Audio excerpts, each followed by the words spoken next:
Have you ever wondered why you can't achieve goals after you set them? Our interview today with Kristin Burke is a goal achievement coach. So you will love our conversation. Her mission is to help others maximize their potential and achieve their definitions of success. She works with service-based business owners, specifically financial advisors, which I, of course, love and find interesting. And she really excels with goal clarity and helping clients to grow their confidence and consistently pursue progress in the direction of what they want to achieve. Kristin hosts the Elite Achievement Podcast, another podcast for you to check out, and is a growth and development enthusiast. She launched her coaching practice after advancing in her corporate career from an intern to senior level director. And during her tenure with a Fortune 100 financial services firm, Kristin coached hundreds of small business owners as they developed and grew their practices. The achievements of recruits and professionals under her guidance led to setting multiple company records in the organization. She's spoken to numerous companies, had annual meetings, regional meetings, and summits. She's married to her high school sweetheart, Joe, and they have a 9-year-old daughter named Scarlett.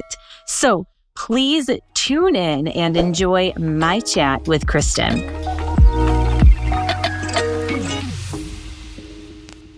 Okay, my powerhouses. So we have a super cool guest today, Kristin Burke, and she is a coach to female financial advisors, which holds a special place in my heart because y'all know that I would love to move the needle and get more women in the financial services industry to continue to help propel and motivate more women to take ownership in their financial future themselves. And so, welcome, Kristin. Thank you so much for having me. I am energized to be here today. Awesome. So how did you, and I know you had various leadership roles in the financial services industry and you worked on the corporate side for a bit. So walk us through the journey that allowed you to get to where you are now and being out on your own as a coach for advisors. Yeah. So as someone who studied communication in college, I never in a million years thought I would work in the financial services industry. I actually got my start in the industry. It was the summer between undergrad and graduate school. And I was very fortunate. I had an assistantship to go into graduate school, so I couldn't hold an outside full-time job. So I was literally looking for an internship. And I got an internship at Northwestern Mutual. And it was an internship on the marketing and PR side of the business. And that's where I really fell in love with the growth and the development that exists within the financial services industry. So I, at the time, wasn't sure what it was all about. And I was like, why am I working in financial services? But it was really about the people that were there and the motivating and the inspiring environment in the industry that, quite frankly, kept me there for nearly 15 years. So I held a variety of different roles, everything from marketing and communication to recruiting, training, development. I built an entire internship program out of a Los Angeles office, and I was rising in the ranks of leadership, and I had a vision to lead a financial services firm. And Nicole, I raised my hand. I was in different leadership groups at the corporate level, and I raised my hand for the opportunity, and I didn't get the one I wanted. And that was a sign for me to slow down, take a pause, and get really clear on what I want. And when I was going through that reflection period, I realized I absolutely love coaching financial advisors. I've been coaching advisors since 2009. I love helping them close the gap between the goals they set, the goals that they achieve. I love helping them get out of their own way. And I was very passionate about helping women thrive and excel in the industry. And that's when I decided I'm going to start my own coaching practice. And so I got an OBA and I started bringing on some clients while I was still working full time. And I had a goal, of course, you know, the goal achievement coach had a goal. I had a goal to, if I could bring on 10 clients, then I would quit my job and I would go coach full time. And I got those 10 clients in about 2 months. And I thought, oh boy, here we go. That's so amazing. I left in December 2019, and I've been coaching ever since. Good for you. And ironically, I actually started as an advisor in 2009. So there you go. Cool. Interesting time to get into the industry, right? Yes.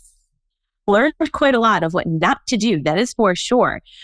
So you left, you started your own coaching practice and coaching advisors, and we are like a unique breed for sure.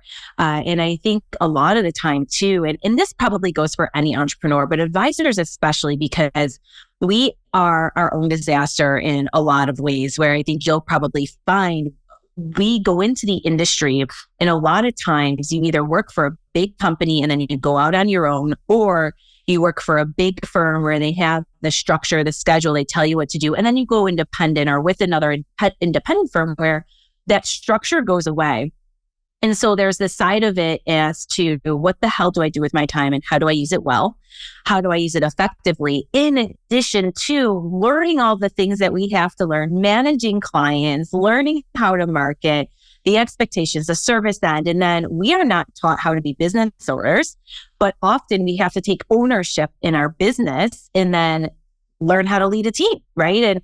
And I think ironically for me, like that is where I got my ass handed to me when I left where I was and started my own company. I was like gung-ho, I love the business. I knew I was good at my craft, clueless about business. And so, and of course, being in an industry that is hugely male dominated, and I think our industry is unique to the sense too that it's kind of stuck in the 80s in a lot of ways, right? In terms of mentality and structure and overall treatment sometimes. And there's definitely progress being made. And so what are some of the unique things that you find or that you see as challenges for advisors that you are able to help coach them through? Yeah, that's such a great question. And even those advisors that are part of a big company that have all the structure don't always follow the structure, because I think one of the things that makes a really great advisor is they're very autonomous and they're driven. And so they kind of are like, well, there's got to be a better way. And so even if you're not at one of those companies with a lot of structure, don't let that deter you, because you might not follow it anyways. But I find some of the things that make coaching advisors really unique is that, one, a lot of advisors are very others focused. And so if you think about the work that you do, you are meeting with clients all day and you're helping clients build out their financial plans and achieve their financial goals. So it's very giving.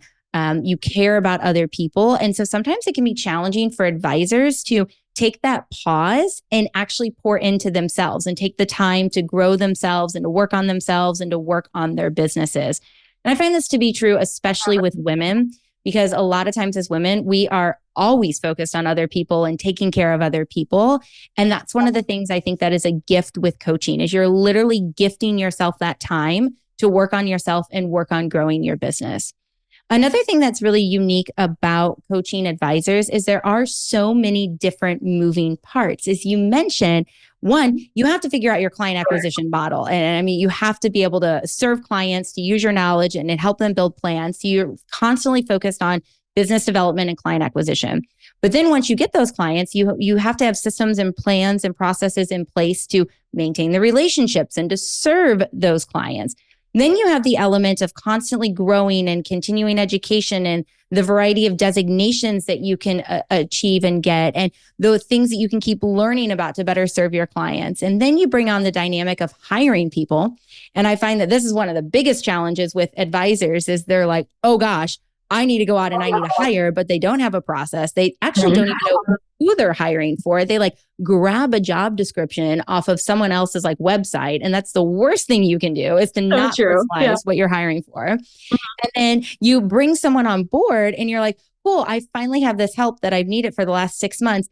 Here's everything you need to focus on. And the person fails because there is not a structure for onboarding and training and developing. And so the complexity of the amount of things that an advisor is focused on at any given time is what I truly find energizing about coaching, because no calls are the same and no advisor is working on the same issues or challenges. Yeah, I love that. And that's what I love about planning, is that it's all its own like unique puzzle, right? And I am addicted to learning and change and navigating that. So it's so fun. And I can imagine it being the same as trying to corral a bunch of us and coach us, right? And it's interesting. I have a lot of advisors reach out to me to ask for help, right? And they always want to grab some of my time and ask for insight. And it seems to me that so many of them are struggling, not with their abilities to do well, but their ability to believe in what they're doing and in themselves. And so I find it holds them back a lot. And they tell me I'm working so hard, I'm doing all the things. But when I ask the questions, they're not, right? They're thinking about doing it, but they're not taking action on it. And I think in part, it's fear-based, right? So I'd love for you to talk about that a little bit, because I'm sure you hear a lot of these reasons, right? All the time when you're coaching advisors. And so how do you help them get through or over that mindset hurdle that is really holding them back from better business development, really, and being able to be an advocate of who they are and the services they're providing? Such an important topic. And I'm going to start with a very simple answer. Stop thinking about all the reasons why you are not qualified and start thinking of all the reasons that you are qualified. So a lot of times, especially if you're, Kristin, yes, that goes for everybody listening. Huge. That is the perfect thing to ask yourself if you are feeling stuck or not very confident. Repeat this sentence one more time, because it's so good. Stop thinking of all the reasons why you are not qualified and start thinking of all the reasons why you are qualified. Perfect. I didn't mean to interrupt you, but we had to do that. So, all right. Love that. I love that. It's really important. And I especially find in my work with women, and a lot of times women advisors, they'll want to work with higher caliber clients, or they'll want to charge higher fees. And they just start by listing all the reasons they can't do it. But when I have them pause and ask that question, why are you qualified? It's this pivotal moment where they start realizing their unique value proposition and what they bring to the relationship that other advisors aren't bringing. And it starts to grow that confidence. And so I think having that in mind at all times, why you're qualified, is going to help mitigate some of the fear that we feel. But it's also important to recognize that a lot of times fear is irrational. It's like we're making it up. Think about in your business, Nicole, how often have you been afraid of something? You build it up to be this huge monumental thing, and you finally do it. And you're like, oh, that really wasn't that bad. It wasn't as hard as I thought it was going to be.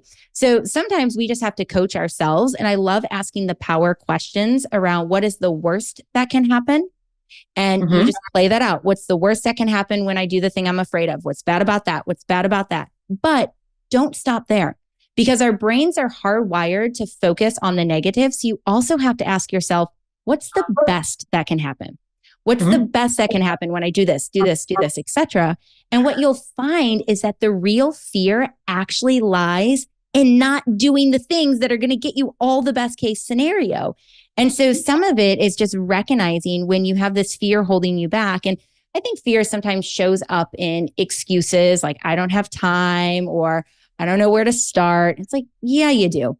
We all have so much more time than we think we do. I'll give you a quick example. I took myself through it this morning. I've been wanting to offer team development sessions for my clients. So a lot of my clients have teams, they have team members. And as we've talked about, advisors have so many things to focus on. Well, I have a huge leadership background. So I could literally host these sessions for my clients' team members to come and help them build out a vision or build out a development plan or be better with their time management. And I've wanted to do it since January. And it's embarrassing to admit that I haven't done it yet. But, it was I don't have time, feels overwhelming. Literally this morning, I think it took me 20 minutes to outline this plan and then to pick on my team who's going to do what to get this thing launched so we can have it going by the end of April. And so a lot of times we have to stop ourselves when we hear that excuse in our mind, I don't have time, and truly ask, do we not have time, or is there something else that's getting in our way?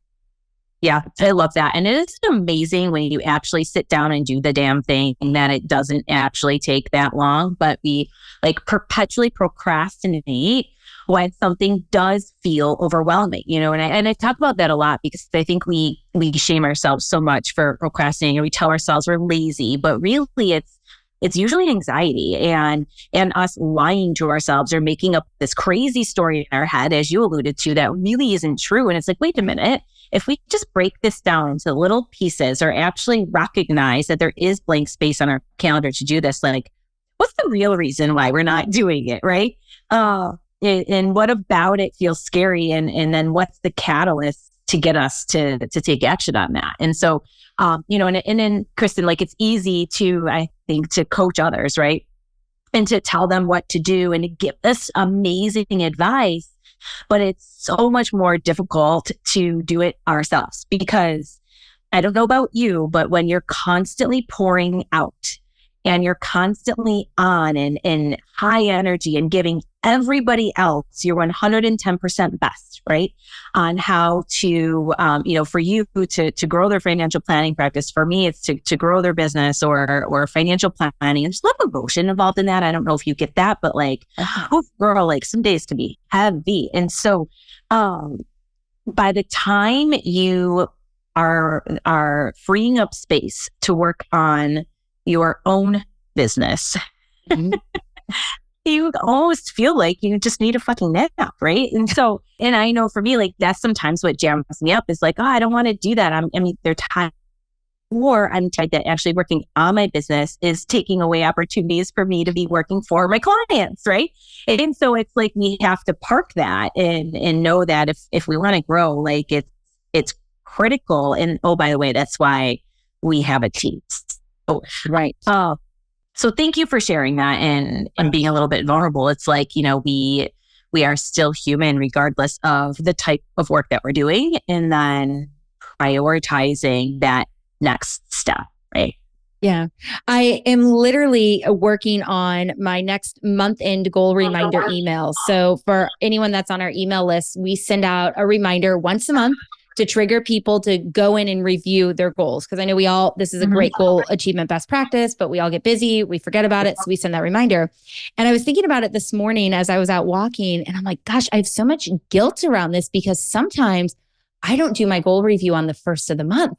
And I'm this goal achievement coach, and we send it out on the first of the month. And I'm like, Kristin, let it go. Does it really matter if you do it on the 30th, the 1st, or the 3rd? No, what matters is that you get it done. And so you make such a great point, is that a lot of times we can be really great as we're coaching other people, but then we put a lot of guilt or pressure on ourselves if we're not doing it the same way. Yep, totally. And I will say selfishly though, like if I am feeling stuck and I have a coaching session coming up with a client or a planning session, like they give me so much energy and like new creativity. It's almost like as I'm helping them, they're helping me. And so like that does help too. Like I will definitely play into that. And it's like kind of fun to have that, like, oh, I do need to do this for myself. It's like my own secret way of calling myself out on my bullshit, right?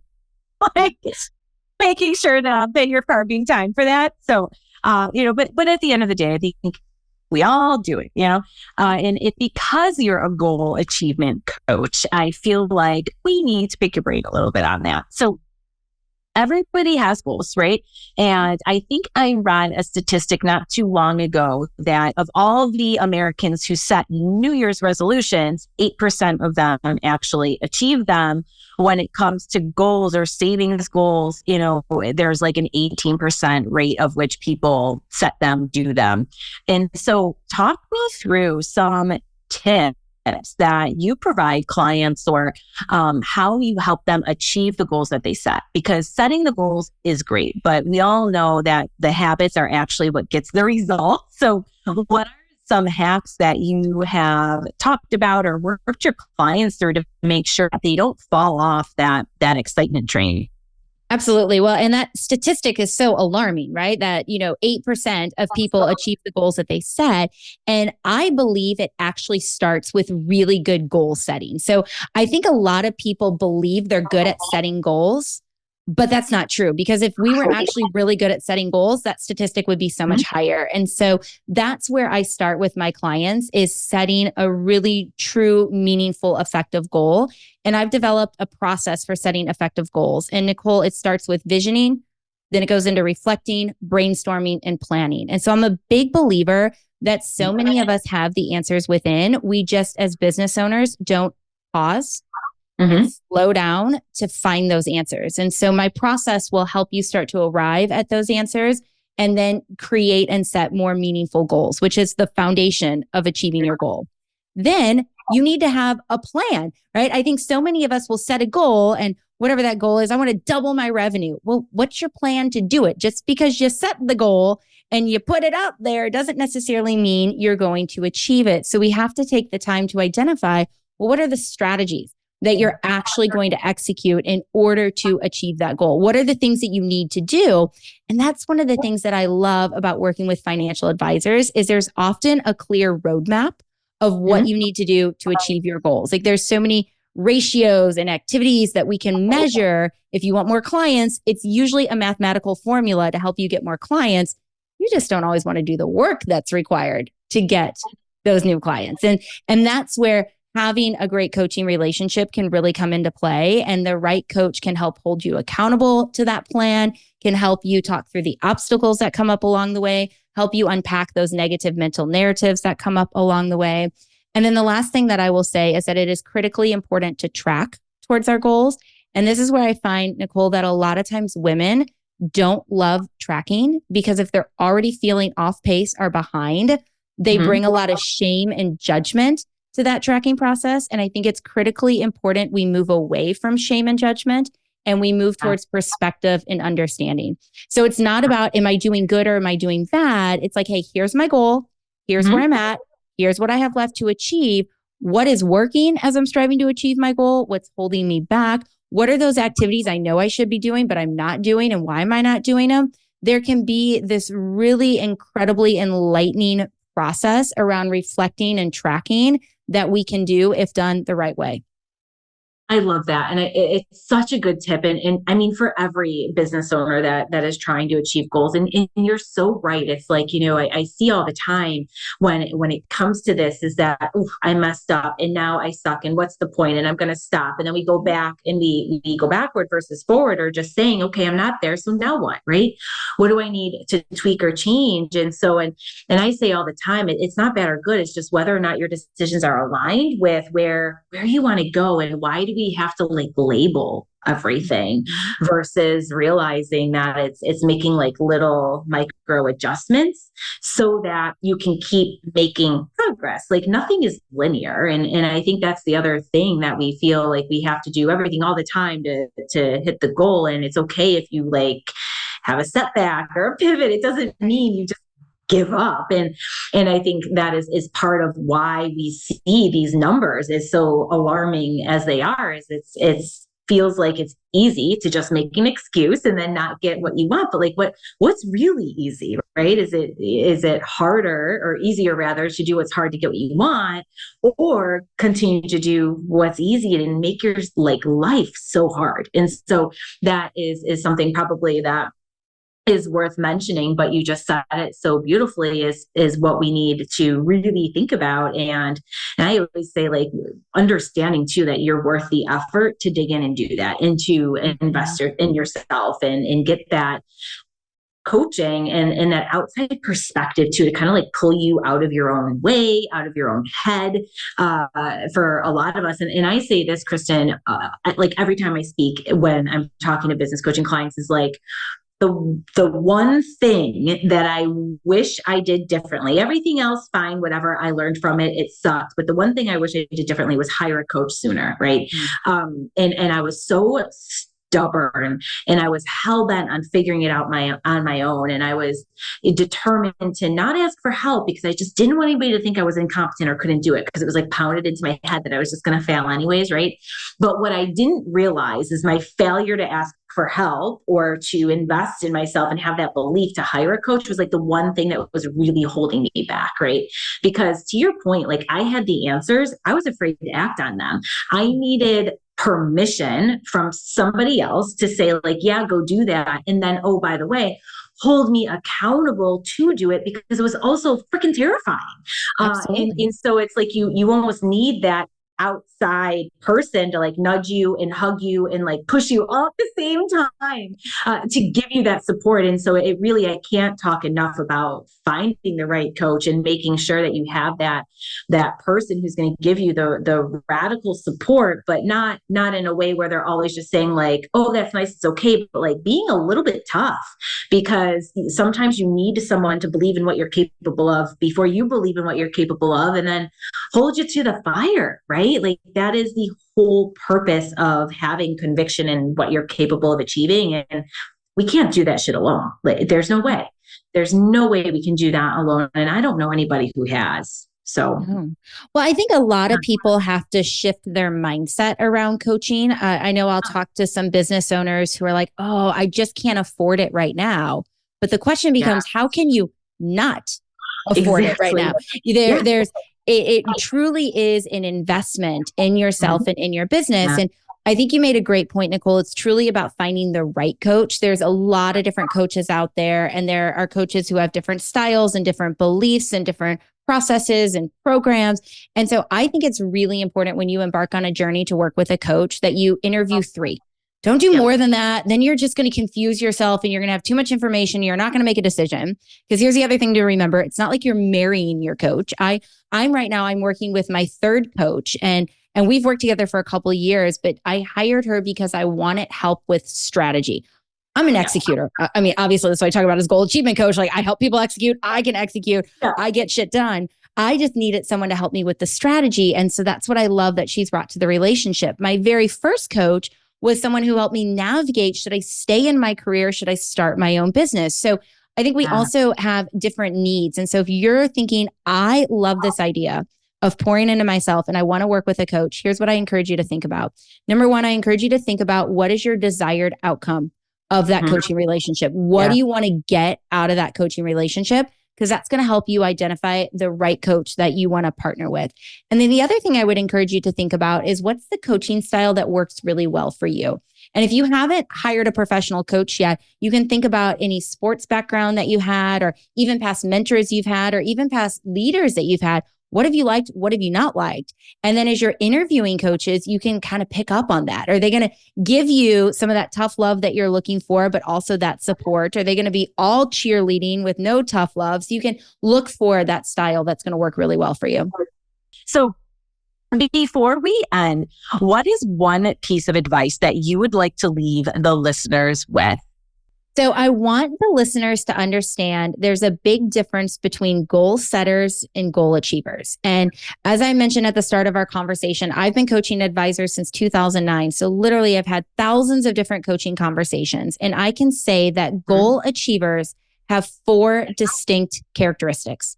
Number 1, they have clarity. They know what it is that they want and why they want it. Number 2, goal achievers are confident. And I think it's really important we talk about confidence for a second. Confidence isn't something that you can think your way into growing. We act our way into being confident. And so a lot of times you have to do the things before you totally feel ready to do them. But confidence is when who you think you are aligns with action in order to achieve your goals.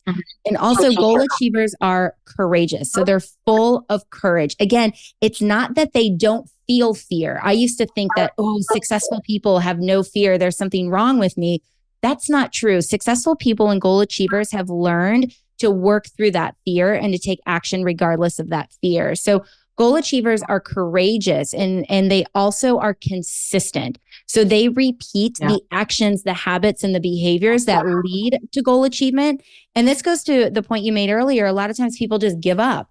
And consistency is not about being perfect, but it's about continuing to do the habits and the things and the activities that you know are going to help you achieve your goals.